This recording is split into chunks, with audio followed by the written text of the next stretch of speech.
we're hearing that, possibly Max isn't coming on because we're hearing rumors about a possible head coach. And Amy, we spoke about this earlier.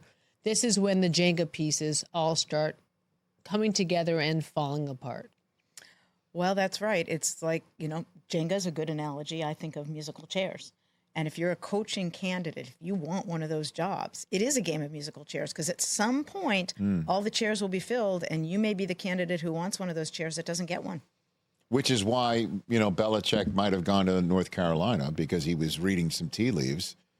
And, and the name that's being mentioned right now in many different places to be the Raiders' next head coach, Pete Carroll, is somebody that interviewed with the Raiders, and Ben Johnson immediately upon the Lions losing signs with the Chicago Bears. Gives you an idea of where he had an intention of going, and for various reasons, and that the pivot could be Pete, which would be wild. And when you say various reasons, when Ben Johnson signed with the Bears, or when that was announced, someone immediately sent me a text. I've now deleted them from my phone because I was so annoyed.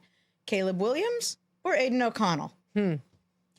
That's by the way not inaccurate. But I wasn't in the mood for that.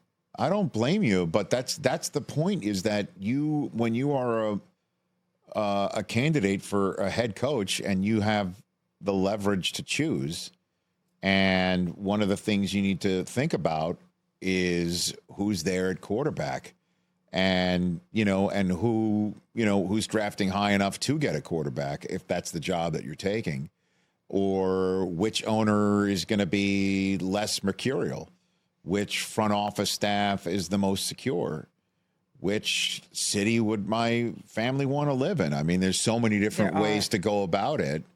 And again, the Raiders clearly have, pluses. The minus is the fact is who's the quarterback, and how would that potentially be used against me if it doesn't work out.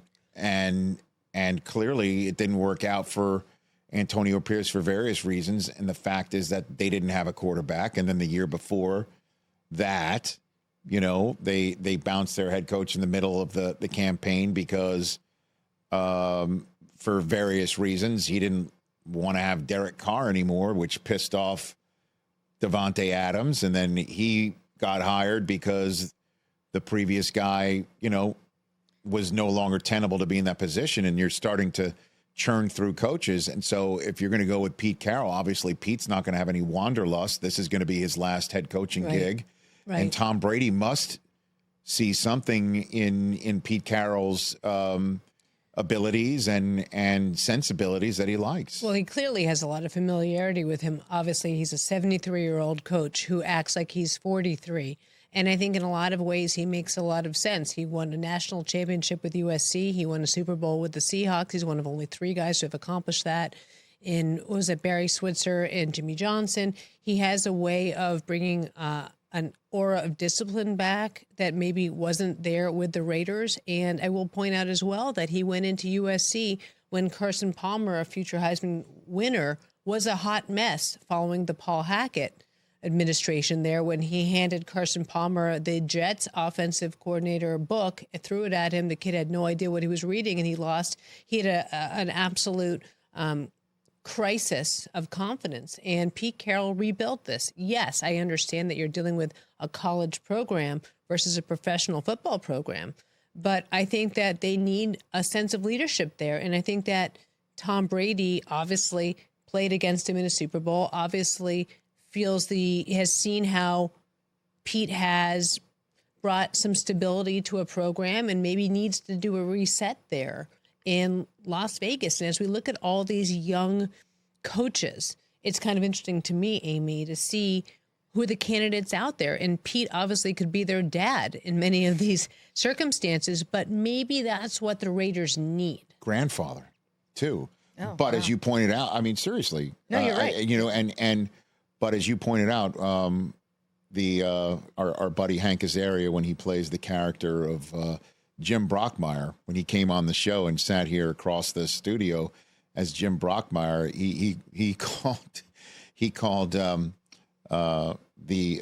Carroll the Dick Clark of coaching, because he's the world's oldest teenager, because he can relate, obviously. And it would be amazing that the quarterback of the team that prevented Pete from going back to back, we're talking about a three-peat opportunity this year, that prevented Pete Carroll from being mentioned as a dynastic head coach in the National Football League. And I also think of surefire Hall of Famer, which is what Pete, I think, would be considered right now if he was a coach of a back-to-back Seattle team, that Tom would be the one to hire him. Life comes full circle. It is pretty amazing. I don't know if that's going to happen. And as a matter of fact, that this conversation could be dated by the time, you're downloading this pod when we're talking about it.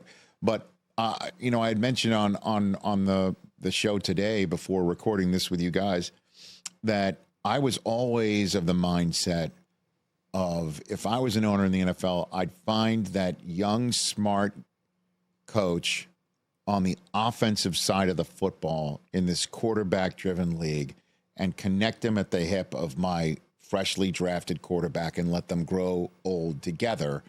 And the reason why I would do that is also in part of the fact is you've hired that young, hot offensive coordinator candidate from another team, because they have a CEO head coach that now has to find a new coordinator for his team, and you're potentially going to throw your franchise into flux by having your success put into a guy that could leave for a head coaching job elsewhere because he's so great at the offensive coordinator position. I would never want to put myself in that position that Dan Campbell finds himself in potentially by the end of the day, with both of his coordinators going somewhere else. And today I kind of pulled back on that. And the reason why, and this may be part of the reason why Pete Carroll is in the mix here, Dan Quinn is killing it right now. He is absolutely killing it right now. Now they may miss Cliff Kingsbury by the end of the day, but he's crushing it right now. And Vrabel gets hired by the Patriots, a CEO head coach who's going to be bringing in a certain sensibility, and maybe Pete's that guy for the Raiders. Check out new episodes of What the Football with Suzy Shuster and Amy Trask every Tuesday. Watch us on the Rich Eisen Show YouTube page, or follow and listen wherever you get your podcasts.